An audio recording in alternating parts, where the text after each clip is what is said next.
说什么，用手中的打呀！打死这个小骗子！好快！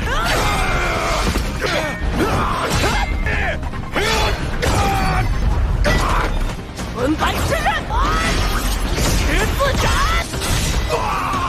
哥有才，哥还是魔法圣殿的小。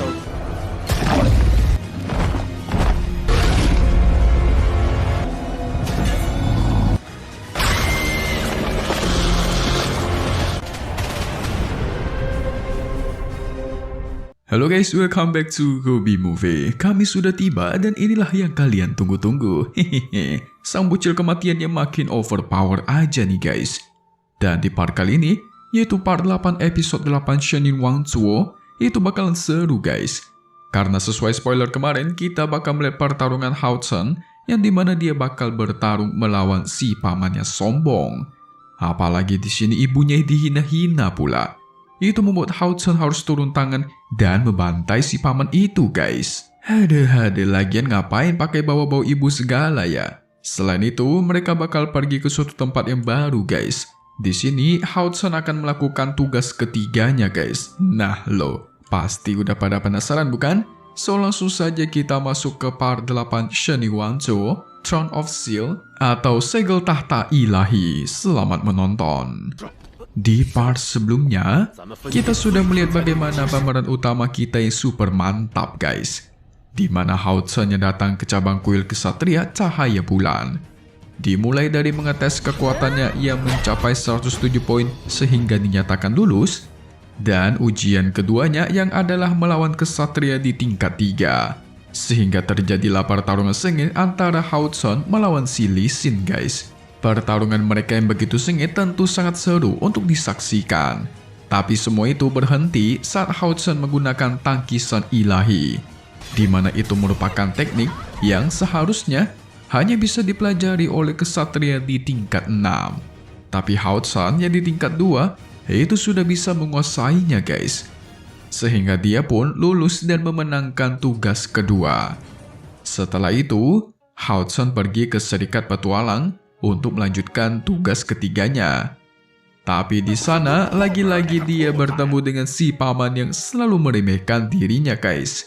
Bahkan di sini si paman memanggil semua orang dan mengatai Hao Chen yang lulus dengan cara yang curang. Wadidaw, ini orang cari masalah. Dia pun mengajak semua orang untuk melihat kecurangan Hao Chen. Dia mengatakan mana mungkin ada kesatria kuasi yang begitu mudah.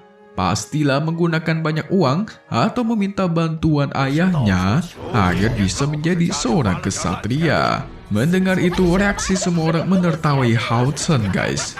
Lee Sin yang melihat itu tentu kesal. Tapi Hao Chen tidak memperdulikannya dan memilih pergi saja. Saat dia mengeluarkan lencana kesatrianya untuk melakukan misi, tiba-tiba salah satu orang mengambilnya dan melemparkannya kepada si paman yang sombong itu guys. Bahkan dia di sini mengaku kalau lencana itu harusnya milik dirinya. Dia nggak tahu malu nih orang guys. Tentu saja Hao Chen meminta mengembalikannya dengan sabar. Namun di sini dia menghina Hao Chen yang bahkan lebih rendah daripada anjing. Hao Chen masih sabar meminta untuk kedua kalinya. Tapi sang paman yang sudah keterlaluan, dia menyuruh Hao Chen untuk memanggil ibunya agar memohon di hadapannya. Itu pun membuat Hao Chen kesal guys, dan langsung menantangnya di pertarungan hidup dan mati. Mantap! Ibu dihina, kekuatan pun bertindak. Sang paman yang sombong itu pun menerima tantangan itu. Di sana orang-orang bersorak agar sang paman membantai bocah penipu ini. Guru Xingyu pernah mengatakan, tidak perlu berdebat dengan musuhmu. Cukup gunakan pedang di tanganmu dan biarkan darah musuhmu untuk menghapus rasa malu. Yang pada artinya guys, kita nggak perlu banyak bacot di hadapan para musuh. Yang penting kita bantai mereka semua dan menunjukkan kalau kita lebih kuat darinya. Mantap. Sehingga pertarungan pun dimulai. Hao Chen dengan hebat terus menekan si paman. Namun sang paman yang tidak terima, dia langsung serius dan mengeluarkan seluruh kemampuannya sehingga tuar.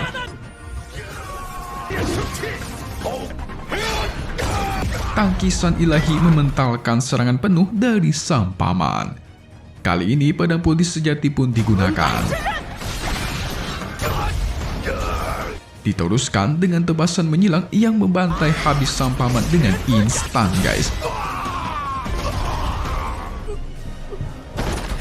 Akhirnya darah musuh pun digunakan untuk menghapus rasa malunya Hao Chen. Mantap. Tapi kedua bawahannya yang tidak terima langsung menyerang Hao Chen. Tentu saja Lee Sin yang di sana tidak membiarkannya dan mengeluarkan mawar unicornnya untuk menghentikan mereka. Melihat kemampuan itu membuat semua orang di sana sadar kalau dia ternyata adalah sang mawar neraka. Sementara kedua orang ini yang sudah menyadari kalau dia adalah sang mawar neraka merasa, guys, mereka sudah memprovokasi orang yang salah. Sehingga mereka pun langsung memohon agar diampuni.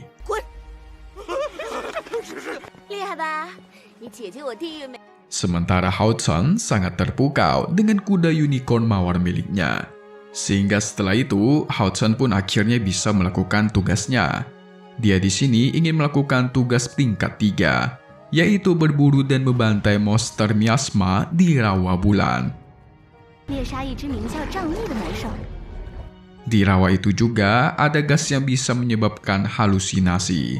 Sehingga Hao Chen harus menyiapkan beberapa pil miasma penangkalnya. Salah satu kesatria botak di sana pun menceritakan dirinya pernah terjebak halusinasi di sana dan mengaku dia melihat seorang wanita cantik yang dia kira itu adalah istrinya, guys. Sehingga tuar.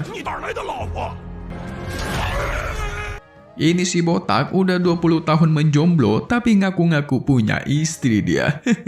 Sangat ngenes. Namun tiba-tiba muncullah Master Lin Sin, si pembuat pil miasma yang sedang diisengi oleh sang kuda, guys. Di mana rambutnya itu terus digigit oleh sang kuda. Soalnya rambutnya yang berwarna hijau itu dia kira rumput, guys, makanya mau dimakan. Semua orang pun menertawai kekonyolannya. Dia tak mau direndahkan sehingga dia menunjukkan obat-obatnya dan bakatnya dalam membuat petasan yang indah, guys. Dan ternyata dia ini berasal dari kuil suci penyihir. Di sini, Lin Sin dan Lee Sin saling menghina satu sama lain. Sementara Hao Chen langsung ingin membeli pil miasma darinya. 2 botol pil miasma itu seharga 3 koin emas. Dan dia pun langsung memberikan 2 botol pil miasmanya. Tidak lupa sang kuda mengisenginya lagi, guys. Dan dia pun kabur dari sana sambil menghina-hina si Lee Sin. Dan akhirnya tibalah waktu bagi mereka untuk berangkat ke rawa bulan. Sehingga perjalanan pun dimulai dengan kudanya Lee Sin. Lee Sin memberitahukan Hao Chen bisa saja mendapatkan tunggangan seperti ini saat dia pergi ke Gunung Kesatria. Di mana di sana itu ada banyak peliharaan binatang buas yang bisa dia pilih. Selama Hao Chen menjadi kesatria tingkat 3 sebelum umurnya 20 tahun, dia bisa memilih hewan peliharaannya sendiri nanti di sana dan membuat kontrak. Yang dimana nanti hewan itu akan menemani pemiliknya, maupun itu sedang susah, berduka, ataupun sedang bertarung, yang intinya nanti menjadi rekan sejatinya gitu, guys. Kira-kira si Hao Chen itu nanti bakal dapat binatang apa ya, guys ya? Jadi penasaran nih si Mimin nih. Mungkin yang keren itu antara dapat naga atau dapat harimau. Menurut kalian apa yang lebih keren, guys? Soalnya biasanya kesatria itu ada juga yang menunggangi naga, guys.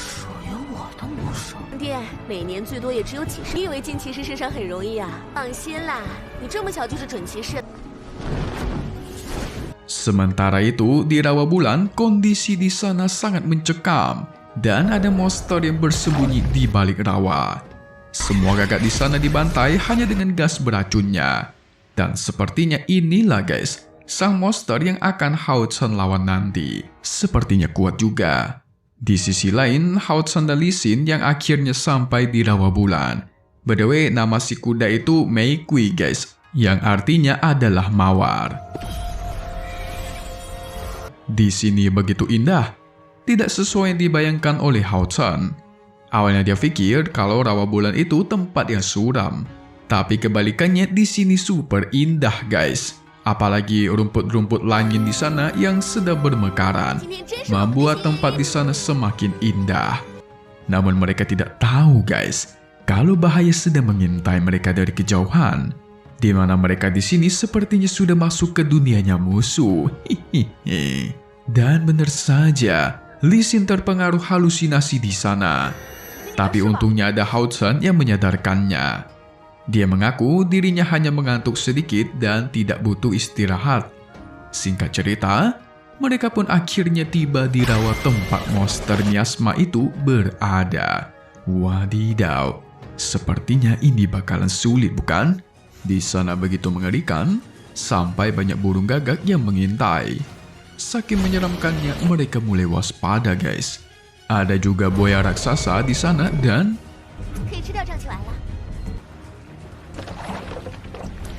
tuar. Saat mereka menghindar, kedua pil miasma penawar racun pun terpental. Waduh. Saat buaya itu ingin menyerang, sang monster menghentikannya.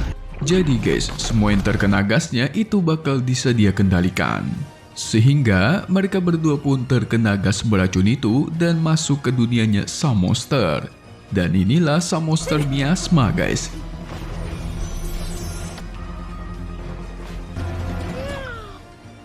Sangatlah lucu dan kecil. Tapi itulah perangkapnya. Mereka berdua pun terpengaruh ke kendali sang monster, di mana mereka terus dikelilingi oleh gas dan dibawa pergi oleh sang monster miasma ke sarangnya guys.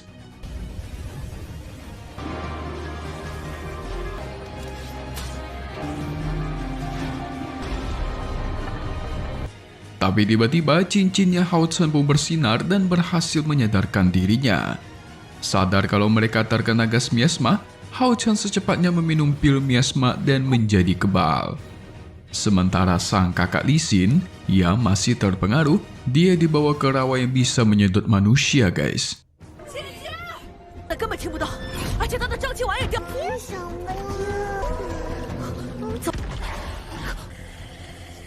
Dan inilah sosok sang monster miasma yang asli.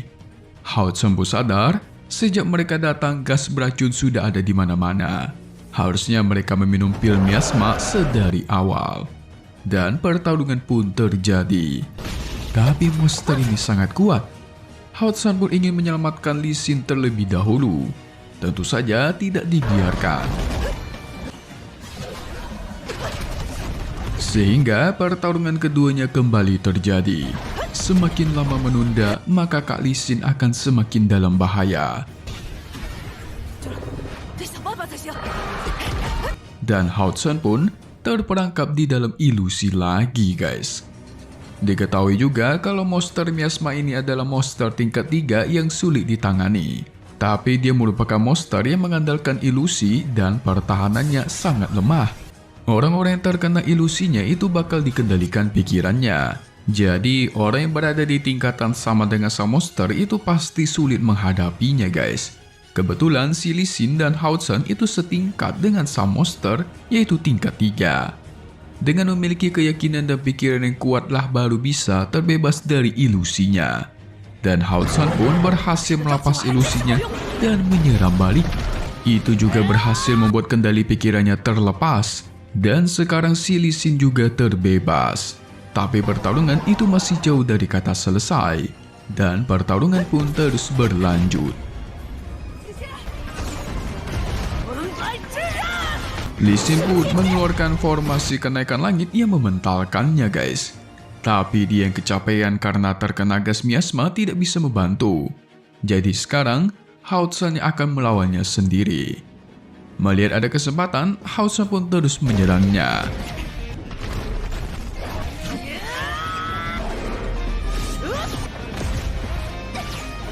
Diakhiri dengan tebasan menyilang yang berhasil membantainya guys.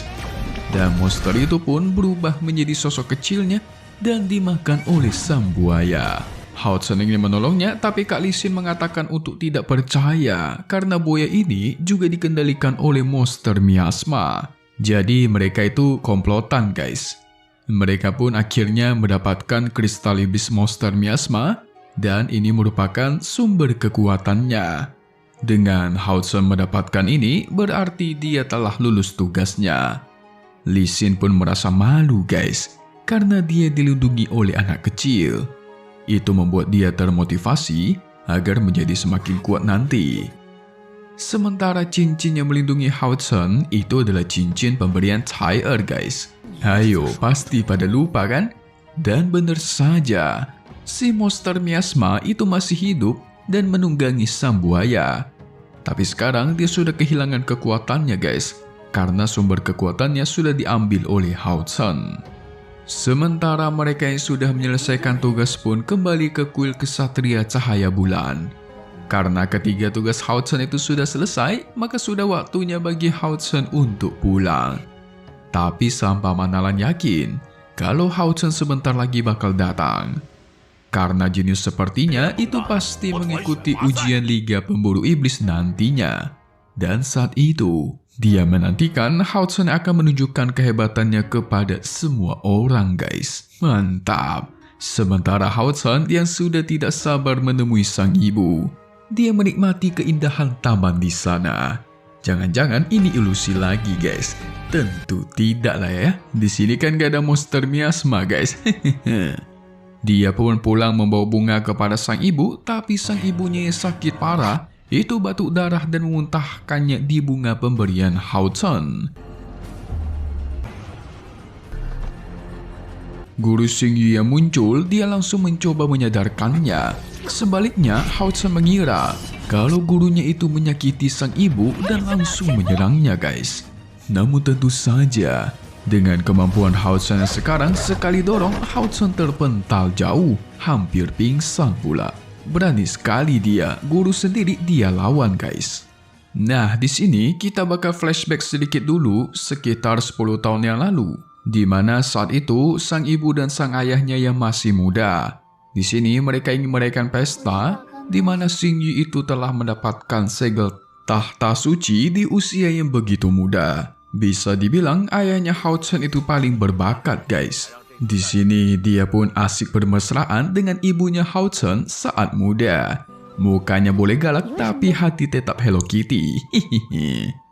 Di sini sang ibu membicarakan soal hujan meteor dan permintaan guys. Kita ingat kalau ada bintang yang jatuh, itu berarti kita harus mengucapkan permintaan agar permintaan itu tercapai guys.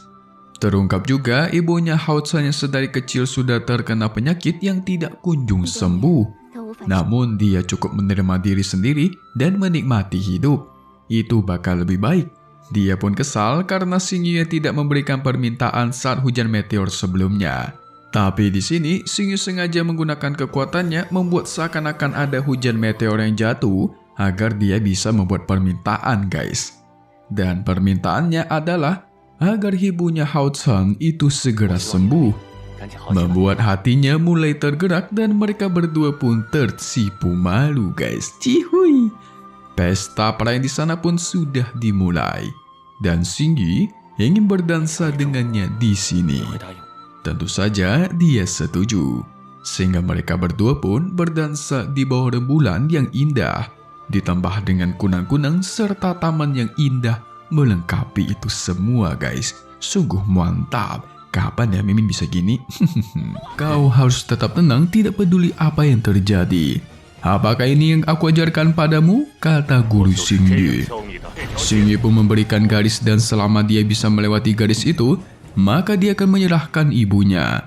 Sehingga pertarungan pun terjadi. Tentu saja guys, semua serangannya Hao Zhen itu tidak ada apa-apanya. Apalagi dia sekarang yang sangat terpenuhi dengan emosi. Tidak terkontrol dan merugikan dirinya sendiri. Semua serangannya sama sekali sangat kacau guys. Hao Zhen pun sengaja menerjang dan berani mengorbankan dirinya, tapi sama saja dia akhirnya kalah juga. Kau yang tidak menghargai hidupmu, apa bisa melindungi ibumu? Marah sang guru. Tapi dia yang tidak terima. Tiba-tiba di sekitarnya mulai mengeluarkan cahaya yang luar biasa guys. Topeng berwarna emas pun mulai mengelilingi dirinya dan ternyata segel cahaya putranya telah rusak. Ketika segel itu rusak, takutnya Hao Chen akan kehilangan kesadarannya sepenuhnya dan selamanya guys. Dan dengan singkat, Hao Chen pun berhasil melewati garis itu. Di sini sang guru yang berusaha menyuruhnya untuk mengendalikan kekuatan spiritualnya, tapi tidak dipedulikan. Hao Chen pun terus menyerang gurunya. Dan di sini Hao Chen sudah benar-benar lepas kendali guys. 已经完全暴走了。 Jadi Xing Yu pun mengeluarkan segel yang menekan dirinya. Tapi ternyata itu juga tidak cukup. Kekuatan Hao Chen malah semakin menggila dan terus meningkat guys.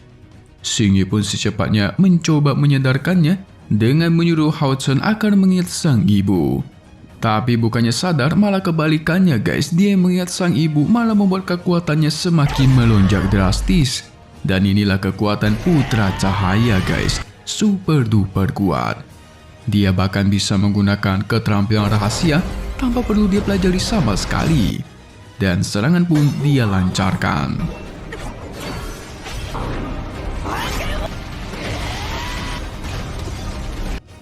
Namun tiba-tiba dia melihat sebuah tali buatan sang ibu yang membuat dirinya teringat akan sang ibu yang waktu itu mengikatkan ini di rambutnya dan tuar. Itu pun berhasil menyadarkan dirinya kembali dan melukai guru Xing Yu. Tapi efeknya guys, Hao Chen harus pingsan. Dan karena cintanya kepada sang ibu, Hao Chen juga berhasil mengendalikan kekuatan Putra Cahaya. Jadi bisa dibilang dimulai hari ini juga Hao Chen benar-benar menjadi si Putra Cahaya guys. Wadidaw, semakin overpower aja dong ini bocah. Singkat cerita, Hao Chen sudah sadar dan dirawat sang ibu. Dia pun bertanya, apakah sang guru yang melukai dirinya? Tentu tidak. Justru sang guru yang sedang merawat lukanya. Dan waktu itu, Xing Yu juga curiga kalau penyakit sang ibu hanya Hao Chen itu berhubungan dengan ras iblis. Bisa jadi ya guys ya. Soalnya dia dipanggil ketemu sang kaisar iblis pas di part awal-awal. Dan kali ini, sang ibu mengaku kalau gurunya Xing Yu adalah ayahnya Hao Chen. Hao Chen yang berteriak ayah membuat Xing Yu pun langsung muncul guys. Dia kaget dipanggil ayah dia. Sang ibu pun mulai bercerita di mana 10 tahun yang lalu ada perang besar-besaran terjadi antara manusia dan iblis. Dan waktu itu sang ayah terluka parah sedangkan sang ibu diculik oleh ras iblis. Tapi di sini tidak diberitahukan bagaimana sang ibu yang bisa selamat dan kembali ke tempat manusia. Itulah yang membuat Mimin bingung sampai sekarang. Mungkin nanti bakal terungkap. Setelah itu, sang ibu yang sakitnya malah makin parah pun dia tidak tega untuk menemui sang ayah dan memilih untuk pergi dan hidup sendiri. Sehingga dia tidak mencari ayahnya sama sekali. Berbeda dengan sang ayah, dia selama 10 tahun ini yang sedih guys. Mencari keberadaan ibunya Hao Chen kemana-mana. Xing Yu yang takut kalau Hao Chen tidak bisa langsung menerima dirinya sebagai ayahnya. Sehingga dia memilih untuk mendekat dengan cara menjadi gurunya. Dan dia merasa hasilnya itu malah lebih sulit untuk mengatakan fakta sebenarnya di mana dia adalah ayahnya. Namun di sini Hao Chen menghampiri sang ayah dan duduk bersama tanpa sepatah kata apapun. Sang ayah juga sadar guys, si Hao Chen yang hidup tanpa sang ayah bertahun-tahun pasti kesulitan. Dia pun dengan tegas mengatakan sebagai kesatria kalau dia, Long Xing Yu, berlutut dan mengucapkan terima kasih yang tulus kepada Hao Chen. Terima kasih karena telah melawat istrinya selama bertahun-tahun. Hao Chen memenuhi janjinya dalam melindungi ibunya. Jadi dia sangat berterima kasih guys. Apalagi dia yang sebagai ayah malah gagal melindungi keluarganya sendiri. Xing Yu pun meminta maaf dan bertanya, apakah Hao Chen bisa menerima ayah yang tidak bisa bertanggung jawab ini?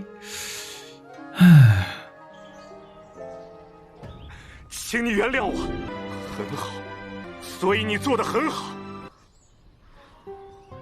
Saat pertama kali Hao Chen bertemu dengannya, dia sudah sangat mengagumi gurunya. Dia yang sedari kecil selalu dibuli-buli anak yatim. Tapi semakin lama menghabiskan waktu dengan gurunya Xing Yu, dia menjadi berharap guys, kalau Xing Yu adalah ayahnya dan itu pastilah bagus. Jadi selama ini, Hao Chen tidak pernah menyalahkan dan tidak membencinya.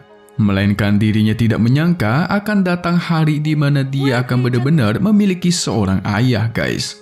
Dan sekarang, Hao Chen jadi bingung. Kedepannya dia harus memanggilnya guru atau ayah, anjay. Panggil aja namanya biar nanti dipukul. Dan akhirnya mereka pun saling berpelukan, guys. Mengakui satu sama lain sebagai seorang ayah dan anak. Sangat mengharukan untuk episode kali ini, guys. Sampai mau nangis di mimin nih. Eits, kalian jangan senang dulu, guys. Pada malam harinya, tepatnya di kota, sedang terjadi sebuah kekacauan. Di mana para monster iblis itu sedang menyerang ras manusia, dipimpin oleh salah satu pilar iblis yang super duper kuat, guys. Waduh, ini bakalan sulit. Sang dewa iblis beserta pasukannya menghancurkan seluruh kota. Hampir seluruh penduduk pun ikut terbantai. Ini benar-benar kekacauan yang terjadi setelah 10 tahun lamanya. Sementara Xingyu yang merasakan ada nafas iblis, dia pun menyuruh istrinya agar tetap di sini, sementara dia yang secepatnya membawa Hao Chen pergi ke sana dengan sayapnya. Keren sekali, guys. Semua monster serigala di sana berkumpul untuk menangkap semua orang yang ada di kota. Di sini sama sekali tidak ada tempat yang aman bagi para manusia untuk bersembunyi.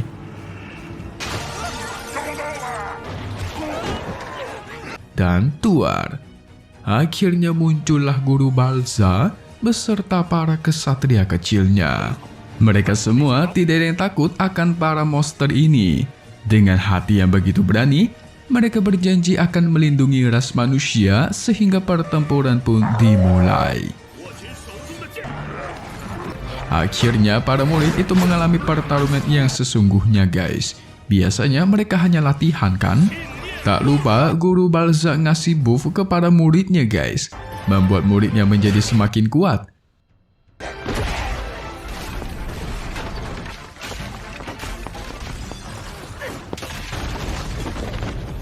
Salah satu murid di sini hampir saja terbantai melawan sang pemimpin serigala.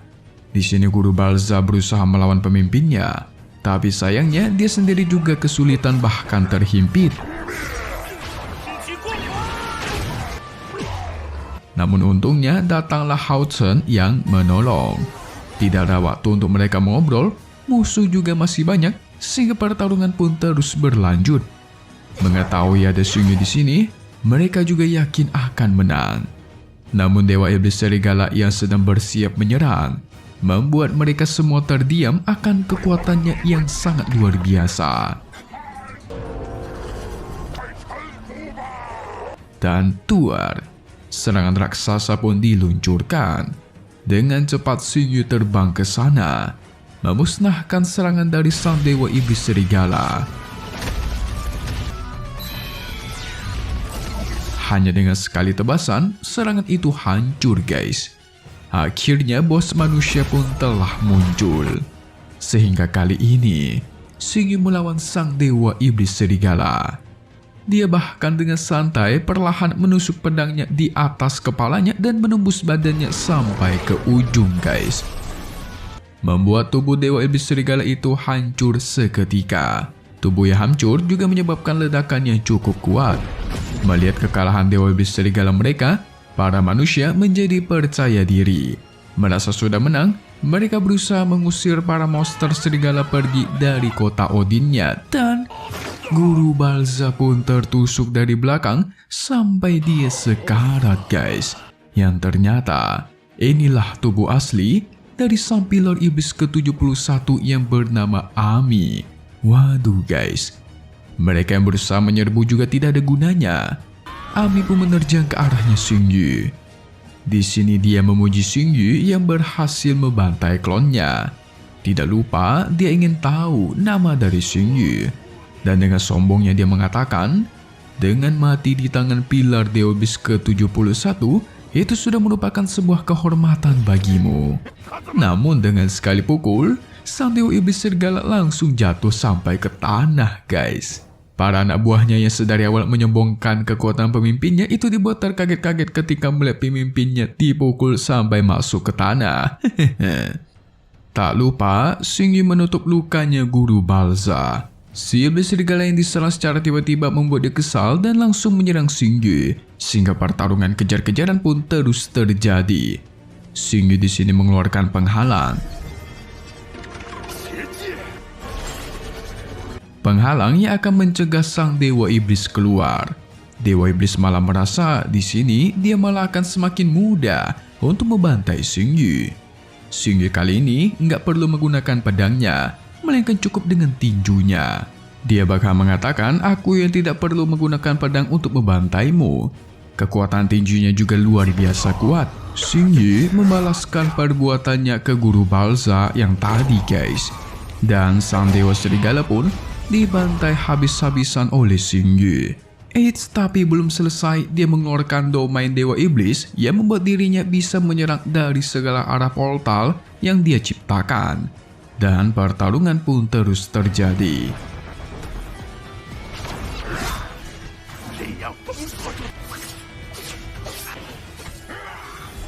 Kali ini, serangannya diperbanyak guys. Namun dengan satu serangannya Xingyu, semua portal itu berhasil dihancurkan. Dan untuk pertama kalinya, Xingyu bertemu dengan dewa iblis yang banyak bacot tapi paling lemah dan tuar. Namun dia marah, masih ada trik lain guys. Di sini dia berusaha menyerap semua kekuatan para anak buah serigalanya dan membuatnya menjadi semakin kuat. Dia menggunakan teknik bortaring serigala neraka sehingga adu kekuatan pun terjadi. Kali ini, Xingyu pun terpukul mundur, membuat penghalangnya juga ikut hancur akan kekuatannya.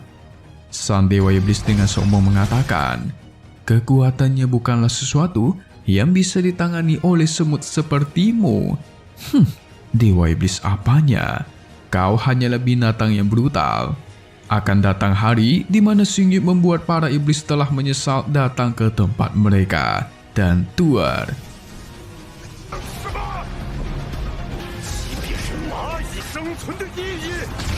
Tinjuan penutup yang mementalkan jauh sang dewa iblis guys. Dia tidak menyangka perburuan pertamanya ini malah bertemu dengan musuh kuat yang seperti ini. Namun dia tersenyum kecil dan menyebutkan nama dewa iblis bulan yang bernama Tuan Agares. Di sini, dia ingin meminta berkah dari sang Tuan Agares guys, membuat situasi di sana menjadi mencekam. Dan sang iblis serigala berhasil meminjam kekuatan dari tuannya Agares.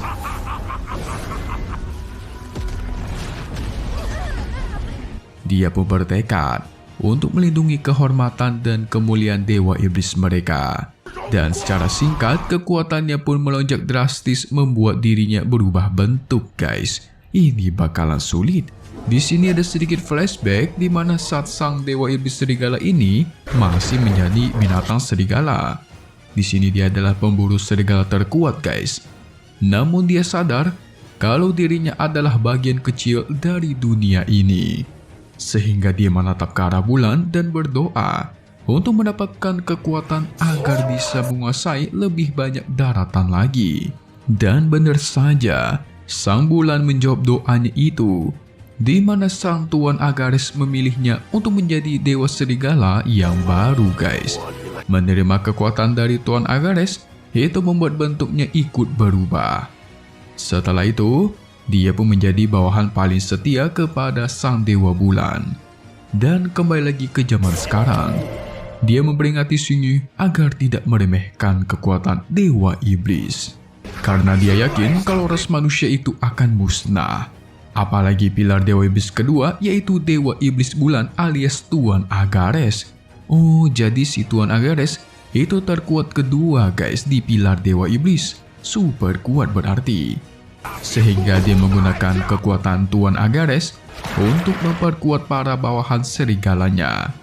Membuat semua pasukannya berubah layaknya mayat hidup yang tidak bisa meninggoy. Pertarungannya melawan Xingyu pun ikut berlanjut.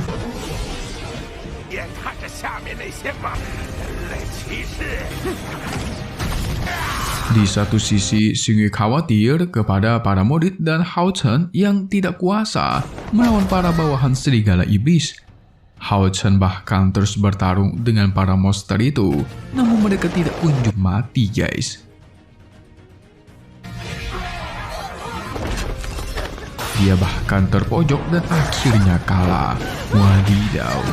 Semua murid di sini kalah melawan pasukan serigala yang sudah diperkuat. Inilah harga yang harus dia bayar karena sudah berani menghina dewa iblis. Xing Yu pun akhirnya berhasil melepaskan dari genggamannya dan langsung mengeluarkan pedang disertai mengeluarkan segel tahta ilahi. Inilah yang kalian tunggu-tunggu, guys. Kekuatan asli dari kesatria ilahi terkuat sangatlah mantap. Membuat sang pilar iblis tidak percaya akan apa yang dia lihat. Semua pasukan segel ilahi milik Xing Yu pun mulai menghabisi para iblis serigala dan berhasil menyelamatkan mereka semua.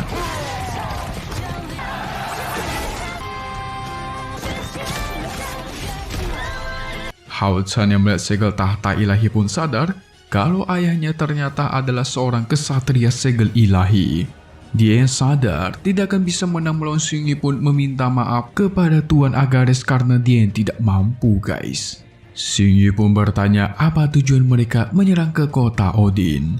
Dia hanya menjawab, setelah segel tahta ilahinya diaktifkan, maka pilar ketujuh dewa iblis kegilaan yang bernama Ahnan itu akan mencarinya, guys. Xing Yu pun dengan cepat menangkap mahkota dewa iblisnya dan menghancurkannya.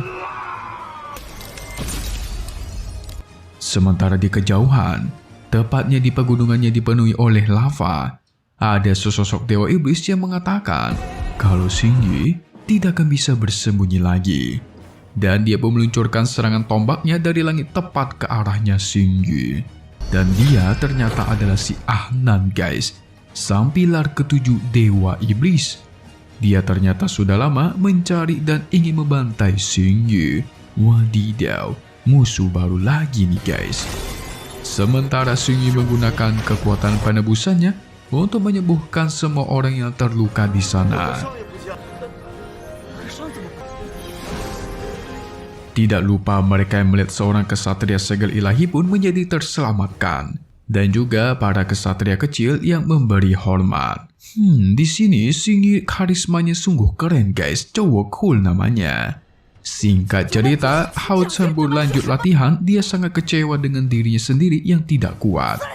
Sang istri bertanya apakah Ahnan akan mencarimu? Xing Yu hanya bisa menjawab kalau tempat ini akan segera dia temukan. Dia juga yakin dengan kedatangan dewa iblis serigala ke kota kecil seperti kota Odin, pasti ada maksud di belakangnya alias konspirasi, guys. Tentu saja sang istri menjadi begitu sedih karena mereka yang akan berpisah lagi. Apalagi baru saja reunian sama anak dan ayah, guys. Masa iya mesti pisah lagi? Aduh. Dia pun menghampiri anaknya untuk membicarakan sesuatu. Xing Yu sudah meminta orang-orang dari kuil suci untuk datang membangun kembali kota Odin. Namun yang namanya sudah meninggoy tidak akan bisa diselamatkan. Hao Chen penasaran apakah benar dengan membantai sang kaisar iblis Feng Xiu maka mereka akan terbebaskan? Tentu saja. Namun itu merupakan perjalanan yang masih panjang. Bahkan Xing Yu mengaku dirinya sendiri yang seorang kesatria ilahi juga masih tidak cukup melawan sang kaisar iblis. Jadi mereka harus bersabar. Karena seberapa tinggi pun gunung, kalau kita mendaki secara sabar, pasti akan sampai ke puncaknya. Anjay, quotes hari ini, guys. Hao Chen di sini ingin menjadi kesatria yang melindungi umat manusia. Xing Yu pun memberitahukan kalau kesatria itu ada dua jenis, guys. Yang satunya adalah kesatria retribusi yang fokus menyerang. Sedangkan yang satunya lagi adalah kesatria penjaga yang fokus bertahan.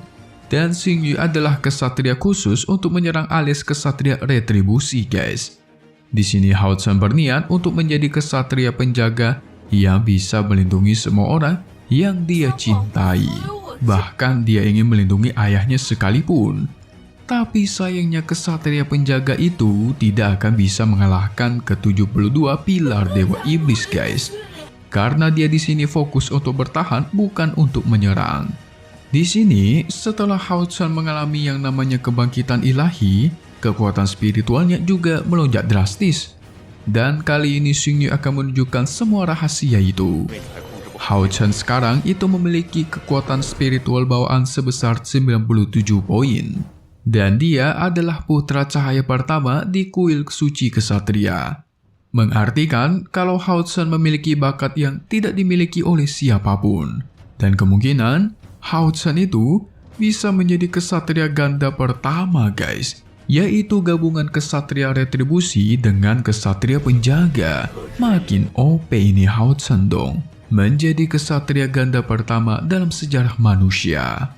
Namun tentu saja Hao Chen akan berlatih jauh lebih keras daripada orang lain.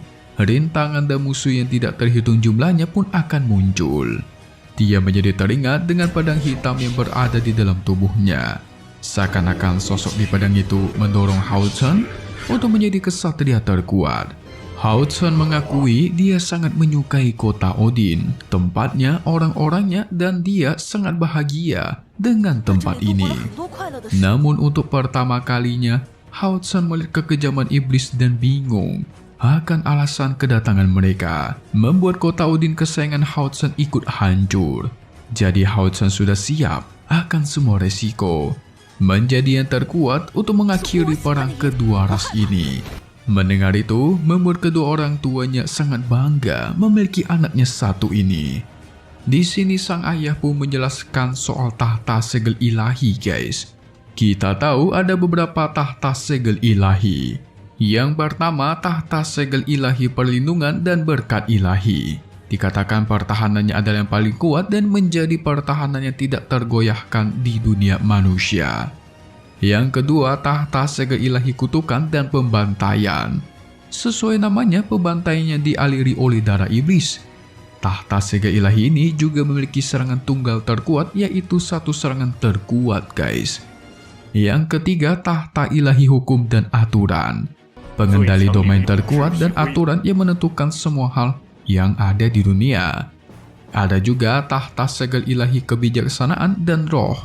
Memiliki penglihatan paling tajam dan ilmu tertinggi. Ada juga tahta segel ilahi ketakutan dan kesedihan. Hatinya malaikat tapi di dalam tubuh iblis ganas. Dan memiliki kekuatan terlarang yang paling kuat guys. Masih ada tahta segel ilahi keabadian dan penciptaan. Tahta ini merupakan awal dari segala sesuatu guys. Dan sesuai namanya yaitu penciptaan, sama sekali tidak ada yang tahu soal kekuatannya. Mengartikan ini super duper kuat. Coba kalian tebak, tahta segel ilahi mana yang Xing Yu miliki? Nanti kalian jawab di kolom komentar ya. Sang ayah juga yakin nantinya Hao Chen akan memiliki tahta segel ilahinya sendiri. Nah, kalian tebak lagi nih. Apa yang bakal Hao Chen dapatkan nanti? Mimin tebak dia dapat tahta segel ilahi dewa malaikat yang bisa membantai sang kaisar iblis guys. Sang ayah juga memberikannya sebuah hadiah, yaitu tungku roh suci. Tungku yang sangat langka dan semua orang mengincar tungku ini guys. Diketahui juga ada 74 tungku tersebar di dunia ini. Masing-masingnya mempunyai sifatnya. Sebagai contoh, tungku milik sang assassin yang waktu itu menyelamatkan Hao Chen dan Tai guys. Tungku miliknya itu digunakan untuk menyerang dan menghancurkan musuh. Sedangkan tungku roh suci milik ayahnya ini dibuat untuk kesatria penjaga. Proses penyatuan pun dimulai.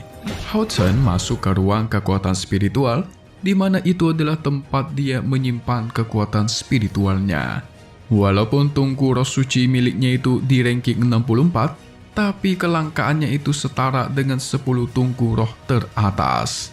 Selain itu, tungku ini bisa meningkat sampai 3 kali, dan tentunya itu semakin kuat.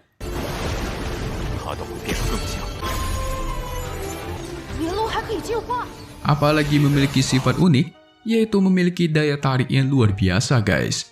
Di mana nantinya semua musuh hanya akan menyerang Hao Chen dan tidak akan menyerang rekan-rekannya. Tentu saja Hao Chen berterima kasih atas hadiahnya yang luar biasa ini. Sang ayah pun mengatakan, elang muda yang tidak meninggalkan perlindungan orang tuanya, sampai tua pun hanya akan menjadi elang yang lemah. Jadi pada intinya, Hao Chen harus berani bertindak sendiri, latihan sendiri, tanpa ada bantuan sang orang tua guys. Dia juga mengatakan, kalau Hao Chen ke depannya, harus berlatih lebih keras sendirian karena dia dan ibunya mempunyai urusan penting yang harus dia urus. Tentu saja Hao Chen tidak menerimanya. Tapi Tungku Roh Suci itu memerangkap Hao Chen dengan rantainya, membuat dia sama sekali tidak bisa menggapai sang ayah.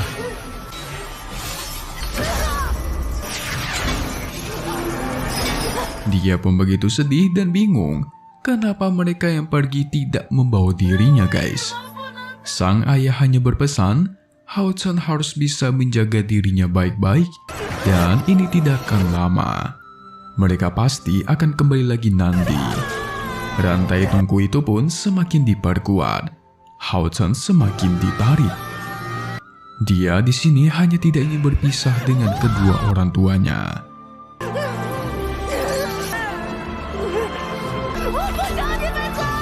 Sang ibu tentu ingin tetap di sini bersama anaknya. Tapi sang ayah menjelaskan, kalau dengan adanya ibu tetap tinggal di sini, hanya akan menjadi titik lemah bagi Hao Chen dan tak akan membuat Hao Chen tumbuh menjadi pria yang kuat. Dia di dalam hanya bisa melihat kehadiran sang ibu. Di sini dia begitu sedih dan sama sekali tidak mau berpisah.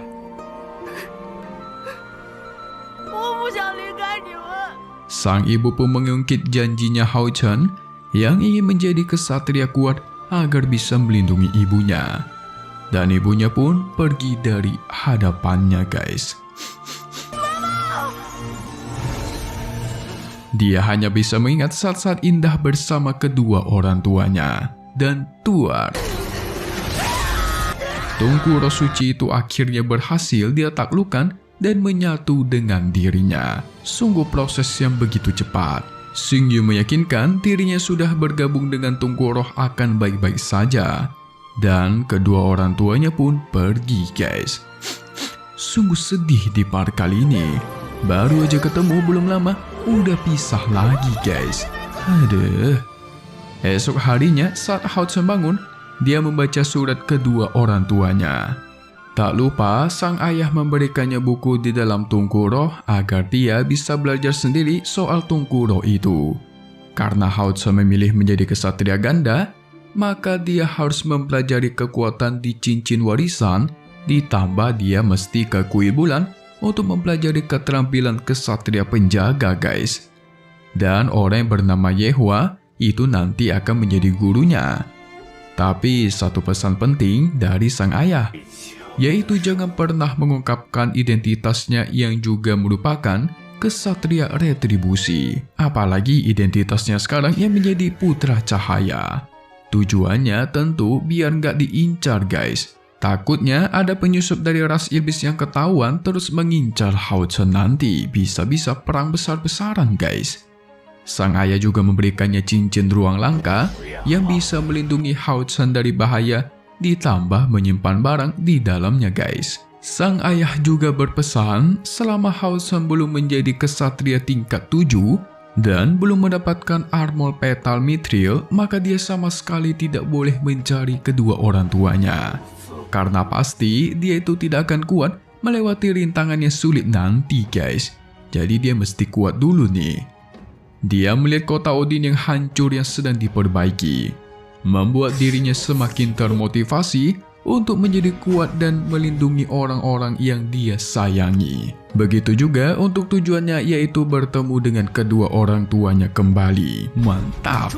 Ini baru semangat sang bocil kematian yang sesungguhnya guys. Sementara di sisi lain, tepatnya di tempat Kaisar Iblis Feng Xiu, dia dihampiri oleh pilar Dewa Iblis ke-9 yang bernama Paimon.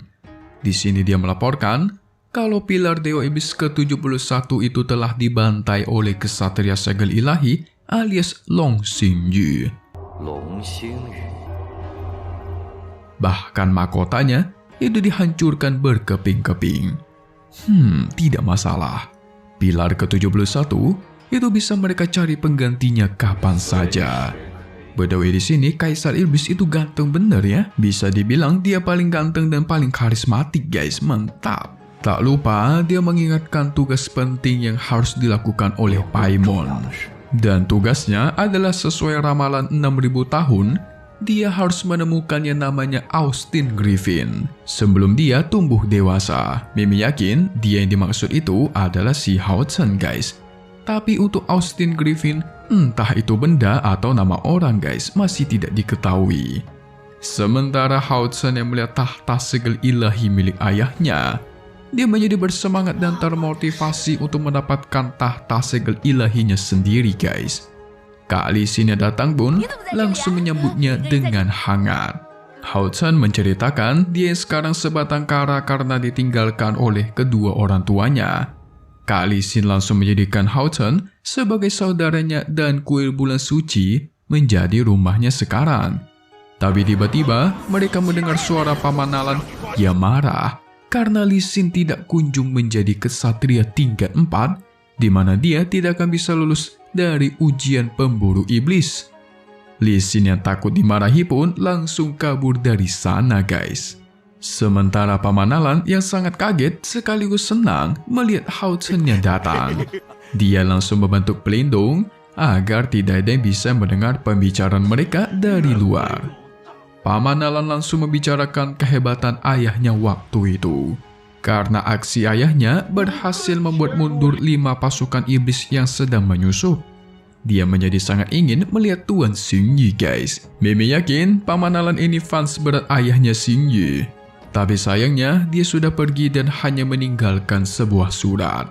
Dan untuk kedua kalinya dia terkaget kalau Hudson ternyata anaknya Tuan Xingyi. Namun dia bingung. Tuan Xingyi merupakan kesatria retribusi terbaik di benua mereka. Tapi kenapa Hudson dikirim ke sini untuk belajar menjadi kesatria penjaga ya? Hudson pun hanya menjawab kalau dia yang disuruh untuk mencari instruktur yang bernama Yehua dan belajar bersamanya. Tentu dia kaget lagi guys. Karena Yehua ini bukanlah instruktur di kuil bulan mereka, melainkan dia ini hanyalah seorang pengurus perpustakaan saja dan mereka memanggilnya sebagai Yeshura. Di sini kelihatan dari tampangnya seperti orang yang sangat kuat guys.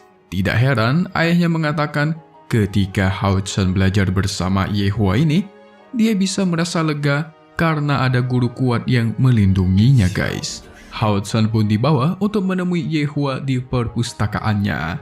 Di sini, Yehua di dalam kegelapan sedang sibuk menulis buku. Paman Alan yang datang memanggilnya muka zombie dan mengatakan dia membawakannya seorang murid. Di sini entah kenapa, Yehua berakting seakan-akan dia memang seperti zombie guys. Aduh. Paman Alan meyakinkan kalau Hudson merupakan benih yang sangat langka. Yehua dengan perasaan dinginnya berjalan secara perlahan di tengah kegelapan. Tidak lupa Hudson memberikannya hormat. Dan inilah sosok Yehua. Hudson merasakan aura membantai yang kuat dari dirinya. Tapi di sini, dia sama sekali tidak peduli dengan Hudson. Sehingga di sini setiap harinya, Paman Alan terus mengganggu Yehua agar menerima Hudson sebagai muridnya. Karena Hudson adalah satu-satunya murid yang mencapai tingkat 3 dengan usia yang begitu muda, sangatlah berbakat dan sangat disayangkan jika disia-siakan. Bahkan Hudson di sini menunjukkan poin kekuatan spiritualnya yang sebesar 268 poin. Tapi tetap saja dia tidak tertarik dan malah membenci yang namanya bakat guys. Wadaw. Karena bagi Yehua, bakat adalah racun yang paling mematikan bagi dunia. Karena bakat hanya akan memancing lebih banyak kecemburuan. Contohnya, latihan lari yang dimenangkan oleh Hudson itu membuat para seniornya benci kepadanya.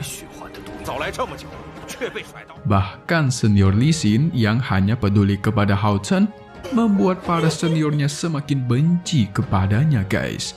Bahkan seniornya sendiri tidak mau berlatih dengannya sehingga mau tidak mau Hudson harus selalu latihan sendiri guys. Udah gitu dibuli-buli pula. Hao Chen pun mencoba menemui Yehua lagi dan menceritakan kalau catatan miliknya waktu itu jatuh dari atas. Yang ternyata, catatan itu adalah catatan keterampilan bela diri yang diciptakan oleh Yehua sendiri, guys. Dilanjutkan lagi, bakat hanya akan membuatmu menjadi pecundang yang kesepian. Mimi yakin, alasan Yehua membenci bakat itu karena dia sendiri yang berbakat, guys. Membuat dirinya menjadi kesepian dan dibenci oleh semua orang yang berada di sekitarnya. Pasti seperti itu. Malamnya, Yehua setuju untuk mencoba mengetes Hao Chen, tapi sekali saja. 别浪费时间，快点！夜华教官终于答应我要和你。 Sehingga tanpa basa-basi, Hao Chen langsung bersiap. Kuda-kudanya sangat bagus di matanya Yehua, dan pertarungan pun terjadi.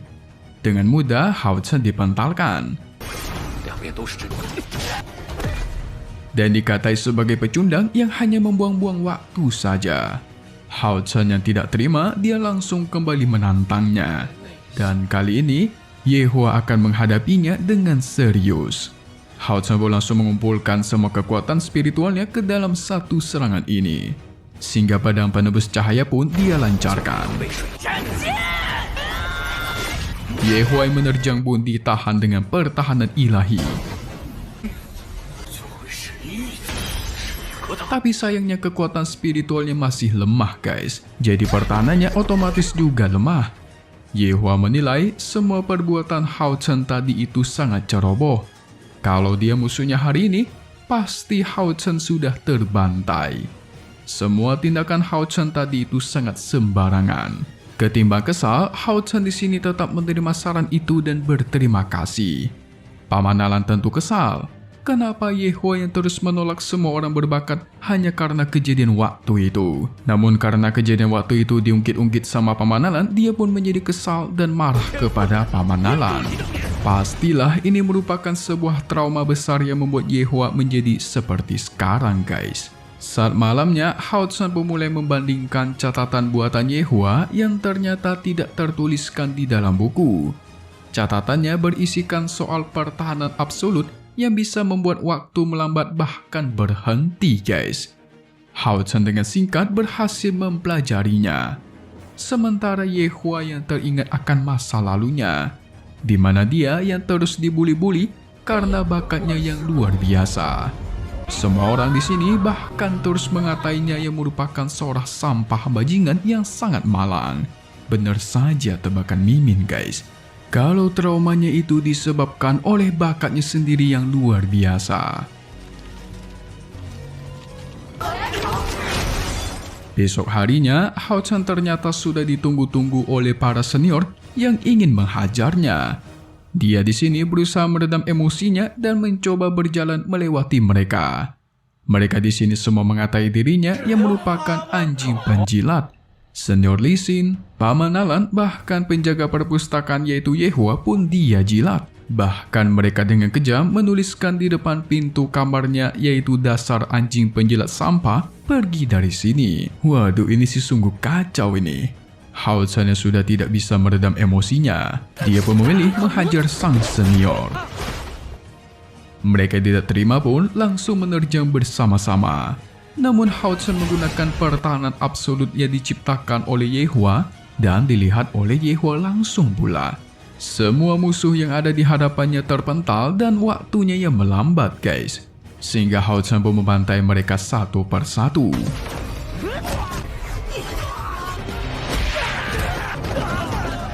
Dia bahkan marah karena mereka yang menghina Yehua yang hanya seorang petugas perpustakaan.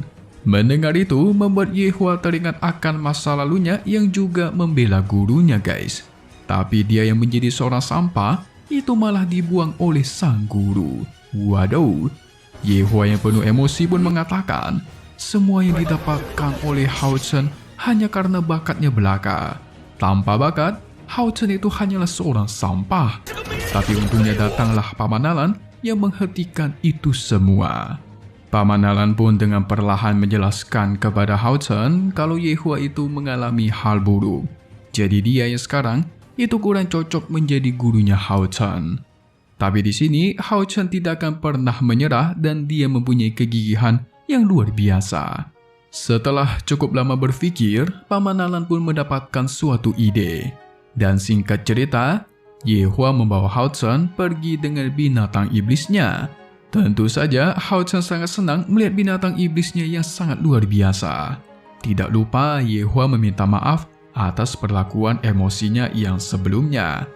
Yang ternyata guys, sebelumnya Paman Alan itu mengajak Ye Hua untuk bertaruh. Tujuannya untuk menebus kesalahan Ye Hua yang memarahi Hao Chen tanpa alasan apapun. Dan taruhannya adalah membawa Hao Chen ke Gunung Bintang Suci, dan jika Hao Chen bisa mendapatkan binatang iblisnya, maka Hao Chen akan menjadi muridnya. Dan jikalau gagal, Ye Hua tidak akan diganggu lagi. Tapi di sini Ye Hua yakin kalau Hao Chen itu masih muda tidak akan bisa mendapatkan binatang iblisnya. Apalagi setiap kesatria itu hanya memiliki satu kesempatan untuk memasuki Gunung Suci demi mendapatkan binatang iblis mereka guys. Jadi bisa dibilang keputusan ini sangatlah beresiko dan sangat gambling hanya untuk menjadi muridnya Ye Hua guys. Tak lupa Hao Chen mengembalikan catatan pertahanan absolut milik Ye Hua dan mengaku kalau itu merupakan keterampilan bertahan paling hebat yang pernah dia lihat. Bisa menghentikan waktu dan memberikan penggunanya memiliki kesempatan untuk menyerang balik. Ada satu quotes yang mesti kalian tahu guys, pertahanan yang terbaik adalah dengan menyerang. Hayo, pasti kalian bingung kan?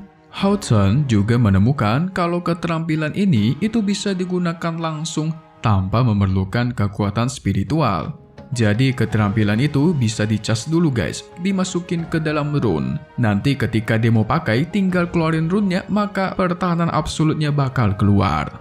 Mereka pun akhirnya sampai ke Gunung Suci. Namun saat di sana tiba-tiba terjadi sebuah keanehan, di mana Hao Chen dikelilingi oleh cahaya suci di sana. Dan muncullah sebuah pedang yang menusuk ke arahnya Hao Chen. Wadaw, masa iya Hao Chen ketusuk? Tidak mungkin kan? Kalian pasti penasaran kan gimana kelanjutannya? Masa iya dia ketusuk gitu loh? Sama, Mimin juga penasaran nih. So langsung saja kita masuk ke bagian spoiler untuk part 15 SYWZ episode 15 Shining Wancho yang akan dirilis di minggu depan guys. Yang pastinya bakalan seru nih. Jadi guys, alasan Hao Chen terus dikelilingi oleh cahaya suci di sana itu dikarenakan Hao Chen yang memiliki tubuh putra cahaya. Makanya si Ye Hua itu bingung kenapa bisa terjadi seperti ini. Karena dia sendiri tidak tahu kalau Hao Chen itu merupakan putra cahaya. Dia di sini diremehkan dan mulai mencoba menjinakkan binatang-binatang iblis yang ada di sana. Begitu banyak binatang iblis yang dia coba jinakkan guys. Tapi muncullah orang yang tidak suka akan kehadirannya dan terus mengatai Hao Chen yang merupakan seorang sampah. Sehingga pertarungan pun terjadi. Tapi di sini cukup curang guys. Karena orang yang melawannya itu menggunakan binatang iblis kuatnya. Eits, ada satu misteri nih. Mimin sebenarnya tahu si Hao Chen itu mendapatkan binatang iblis yang seperti apa. Tapi di sini Mimin kasih clue ya. Pasti kalian nggak menyangka-nyangka guys. Karena binatang iblisnya itu sama sekali nggak ada kelihatan kuatnya. Malah bisa dibilang sangat imut guys. Kalian tunggu saja deh di minggu depan biar nggak penasaran. Dan selesai untuk part 14 SYWZ. Update lagi nanti untuk part 15-nya di minggu depan lagi ya guys. Seperti biasa di hari Kamis, yaitu di siang hari dan pastinya hanya di sini guys, Kobe Movie. So thank you buat kalian semua yang nonton dan selalu support kedua channel Mimin, Kobe Movie dan Kobe Official. Semoga kalian semua sehat selalu ya. Dan di sini Mimin mohon pamit undur diri dulu. Kita bakal ketemu lagi di video-video selanjutnya. Alright then, see you guys.